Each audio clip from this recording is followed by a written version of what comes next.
Commander 2017 is going to be a tribal themed set, which I feel will make it one of the best starting points for players wanting to try out the format. Tribal decks are among the easiest to build into, given the sheer amount of potential synergy that can come from a tribe. But even though the release is still a few months away, it's not too late to begin preparing for this set by picking up some tribal support.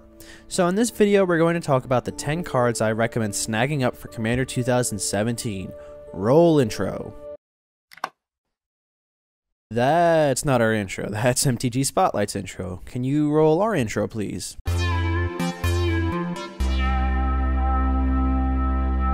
Still not our intro. It's the file named intro.gif. Oh great, we lost our intro. Cool, anyway, let's get to the cards, I guess.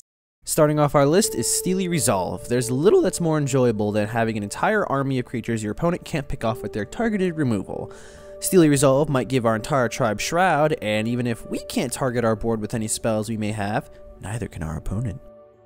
Next is Descendants Path. Aside from having the absolute most mind-boggling artwork, this card is pretty awesome in a tribal deck, especially one that wants to cheat things into play.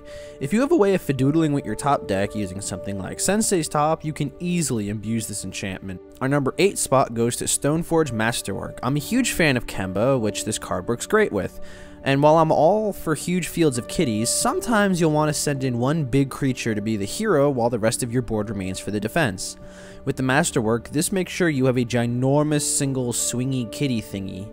It's also super cheap to cast and equip, so there's that.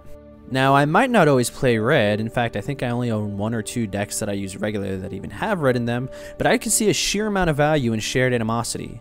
This is in a way like Coat of Arms. If you're running something like Krenko and have a ton of goblins in play ready to swing, this will make their punch bite just a little harder if you swing with more. I also feel this might go well with the Iroas deck with all those soldier creatures I did for the AetherHub, so you should go check that out. Shameless self-promotion! Next is a card that got reprinted in the 2015 Commander set, Urza's Incubator. This is a very powerful card for a deck that might have a very high curve, something like Dragons, Demons, or Angels. With tribal decks like those, it can be pretty hard to get your board online early because your best cards cost a lot more mana than is normally accessible before turn 5. Obelisk of Urd is a really powerful Anthem ability that comes with Convoke. This is great inclusions for decks that don't quite have a lot of Lords or Anthems at their disposal. Giving +2/+2 can put a lot of creatures out of reach for opponents to effectively block. It's super potent in a deck that can get that Convoke working for it to cast it for nothing, and so if you want to run tokens, boom, there you go, Anthem. Our next 2 cards are what I like to call Universal Lords. Adaptive Automaton can become whatever creature type you want, and from there it becomes a Lord for that tribe. So should your tribe, again, not have a lot of Lords, this is a great option for a makeshift Lord. Then we have Metallic Mimic, which doesn't quite give a static effect like most Lords, but let your creatures come into play with a +1/+1 counter on them. If you're running something like Rishkar Elves, every elf you play will become a mana dork, so that's a lot of synergy and value out of one Lord. Our number 2 spot goes to Door of Destinies, a card I'm a bit on the fence about running in my tribal decks because of the threat it poses. Unlike something like Coat of Arms, this card gets counters on it that give more buffs the more counters that are on it. So in the very likely event of a board wrath, should this survive, it will still offer a buff, unlike Coat of Arms, which you require multiple creatures to get benefit from.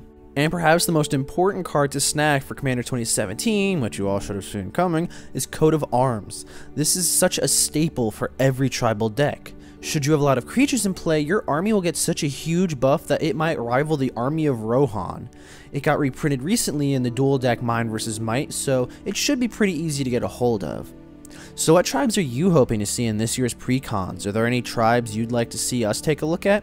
Let's hear it in the comments below. Remember to like and share this video with your Commander Playgroup, and if you like what you see, tap that subscribe button to join the crew. And I'll see you guys next upkeep.